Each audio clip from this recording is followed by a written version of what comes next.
बिस्मिल्लाहिर्रहमानिर्रहीम अस्सलाम वालेकुम। माई सेल्फ एडवोकेट मियाँ सदी का और आप देख रहे हैं मेरा YouTube channel daily law point. आज एक और लीगल इंटरेस्टिंग स्टोरी के साथ आपके सामने पेश हुआ हूँ। आपने एक मकूला सुना होगा कि खड़क सिंह के खड़कने से खड़कती हैं खिड़कियाँ। ठीक है। तो ये मकूला बिल्कुल सच है जी। तारीख़ के अगर वर्क हम गिरदानते हैं तो ये वाक़या एक ज़बान ज़द आम बन चुका है। ये वाक़या है जस्टिस बाबा खड़क सिंह का। जस्टिस बाबा खड़क सिंह जो बाबा खड़क सिंह हैं, ये पटियाला के महाराजा के मामू थे। एक लंबी चौड़ी जागीर के मालिक थे। जागीरदार की यकसानियत से उकता कर एक दिन भांजे से कहा, तेरे शहर में सेशन जज की कुर्सी खाली है। इस दौर में सेशन जज की कुर्सी का ऑर्डर अंग्रेज़ वायसराय जारी करता था। ठीक है। तो लाड साहब के नाम चिट्ठी लिख दे और मैं सेशन जजी का परवाना ले आता हूँ। उसके कि वैसे मैंने इसने हुक्म देना, ऐसे मैंने जाना और मुझे जो है ना वो सेशन जज का उसी वक्त नोटिफिकेशन मिल जाना और मैं सेशन जज भर्ती हो जाऊँगा। तो महाराजा से, चूँकि वो महाराजा के मामू थे, तो महाराजा को वो चिट्ठी लिखनी पड़ी। महाराजा से चिट्ठी लिखवा कर मोहर लगवा कर मामू लाड साहब के नाम जो हैं वो जस्ट खड़क सिंह साहब जो है वो लाड साहब के सामने हाज़िर हो गए। वायसराय ने पूछा नाम, बोले खड़क सिंह। उसने पूछी आपकी तालीम, बोले क्यों सरकार, मैं कोई स्कूल में बच्चे पढ़ाने का ऑर्डर लेकर आया हूँ। वायसराय हंसने लगा। सरदार जी, वायसराय ने कहा, सरदार जी कानून की तालीम का पूछा है। आखिर आपने अच्छे बुरों की दरमियान तमीज़ करनी है, अच्छों को छोड़ना है, बुरों को सज़ा देनी है। खड़क सिंह मूँछों को ताव देकर बोले, सरकार इतनी सी बात के लिए गधा वज़न किताबों की क्या ज़रूरत है। ये काम मैं बरसों से पंचायत में करता आया हूँ और एक नज़र में मुझे अच्छे बुरे की तमीज़ में कर लेता हूँ। वायसराय ने यह सोचकर अब कौन महाराजा और महाराजा के मामू से उलझे, जिसने सिफारिश की है वही इसे भुगते। तो वायसराय ने यह सोचकर दरखास्त ली और हुक्मनामा जारी कर दिया। अब खड़क सिंह जस्टिस खड़क सिंह बनकर पटियाला तशरीफ़ ले आए। अब जैसे ही पटियाला तशरीफ़ ले आए तो खुदा की कुदरत के पहला मुकदमा ही खड़क सिंह की अदालत में कत्ल का आ गया। एक तरफ जब वो अपनी कुर्सी पर बैठे तो एक तरफ जो है वो चार कातल कटहरे में खड़े थे, दूसरी तरफ एक रोती धोती औरत सर का दुपट्टा गले में लटकाए खड़ी आंसू पूछ रही थी। जस्टिस खड़क सिंह ने कुर्सी पर बैठने से पहले दोनों तरफ खड़े लोगों को अच्छी तरह देख लिया। इतने में पुलिस ऑफिसर आगे बढ़ा, जस्टिस खड़क सिंह के सामने कुछ कागजात रखे और कहने लगा, माय लॉर्ड, ये औरत क्रांति कौर है और इसका कहना है कि इन चारों ने मिलकर इसकी आंखों के सामने इसके खामद का खून किया। क्यों माई? जस्टिस खड़क सिंह ने पुलिस ऑफिसर की बात पूरी बिना सुनी और औरत से पूछने लगे, कैसे मारा था?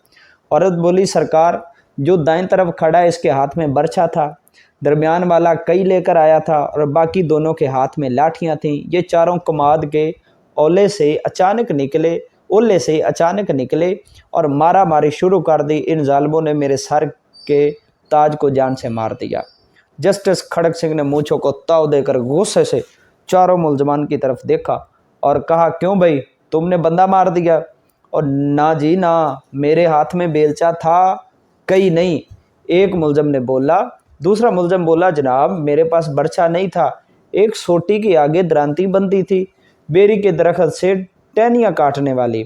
जस्टिस खड़क सिंह बोले, चलो जो कुछ भी तुम्हारे हाथ था वो तो मर गया ना, पर जनाब हमारा मकसद तो उसे मारना था ही नहीं, जख्मी करना था। तीसरा मुलजम बोला। जस्टिस खड़क सिंह ने कागज़ों का पलंदा अपने आगे किया और फैसला लिखने लगे थे कि एकदम से अदालत की कुर्सी से काले कोट वाला आदमी उठकर तेज़ी से सामने आ रहा बोला, माय लॉर्ड, आप पूरी तफसील तो सुने। मेरे ये मुवक्किल तो सिर्फ उसे समझाने के लिए उसकी ज़मीन पर गए थे। वैसे वो ज़मीन भी अभी मरने वाले के नाम मुंतकिल भी नहीं हुई। इसके मरे बाप से इनके हाथों में तो सिर्फ डंडे थे, डंडे भी कहाँ, वो तो कुमाद के फसल से तोड़े हुए गन्ने थे। एक मिनट, जस्टिस खड़क सिंह ने काले कोट वाले को रोका और पुलिस ऑफिसर को बुलाकर पूछा, ये काले कोट वाला कौन है? सरकार ये वकील है, मुलजमान का वकील सफाई, पुलिस ऑफिसर ने बताया। یعنی یہ بھی انہی کا بندہ ہوا نا جو ان کی طرف سے بات کرتا ہے۔ کھڑک سنگھ نے وکیل کو حکم دیا چلو تم بھی ملزمان کے ساتھ کھڑے ہو جاؤ، اور کاغذوں کی پلندی پر ایک سطر فیصلہ لکھ کر دستخط کر دیا۔ کھڑک سنگھ نے فیصلہ لکھا تھا کہ 4 قاتل اور 5واں ان کا وکیل، 5 کو پھانسی پر لٹکا دو۔ اس نے حکم دیا کہ 4 ملزمان کے ساتھ جو اس کا وکیل ہے اس کو پھانسی پر چڑھا دو۔ پٹیالہ میں تھرتلی مچ گئی، کوئی بچو کھڑک سنگھ آ گیا جو قاتل کے ساتھ وکیل کو بھی پھانسی دیتا ہے۔ کہتے ہیں جب تک کھڑک سنگھ سیشن جج رہے پٹیالہ ریاست میں قتل کی بہت کم وارداتیں ہوئیں۔ قاتلوں کے ساتھ اگر ان کے وکیلوں کو سزائے موت ملنے لگے تو جرائم کی شرح 0 ہونے میں دیر نہیں لگتی۔ لیکن اس چیز سے جو ہے نا وہ یہ اس چیز کو میں نہیں مانتا۔ آپ نے مثال بنانا ہے، یہ واقعہ اگر جھوٹا ہے تو پھر بھی ایک واقعہ ہے جو کہ عموماً نیٹ پر آپ کو کہیں بھی مل سکتا ہے، لیکن اگر آپ چاہتے ہیں کہ جرم ختم ہو، پہلی بات ہے کہ جرم ختم نہیں ہو سکتا۔ دوسری بات، اگر آپ اپنی عوام کی سیکیورٹی چاہتے ہیں، اپنی عوام کو ایک اچھی لائف دینا چاہتے ہیں، کرائم فری سٹیٹ کرنا چاہتے ہیں، اگر چاہتے ہیں تو اس کی شرح کم کی جا سکتی ہے۔ کیسے؟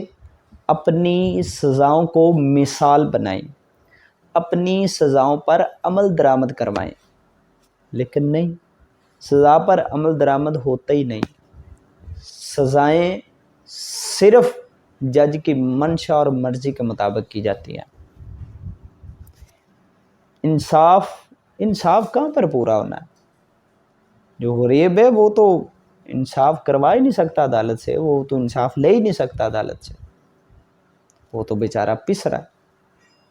اس کو پولیس والے، وکلا، سبھی سمجھ گیا میں جو کہنا چاہ رہا ہوں۔ لیکن جو غریب ہے وہ تو بیچارہ ہے ہی غریب۔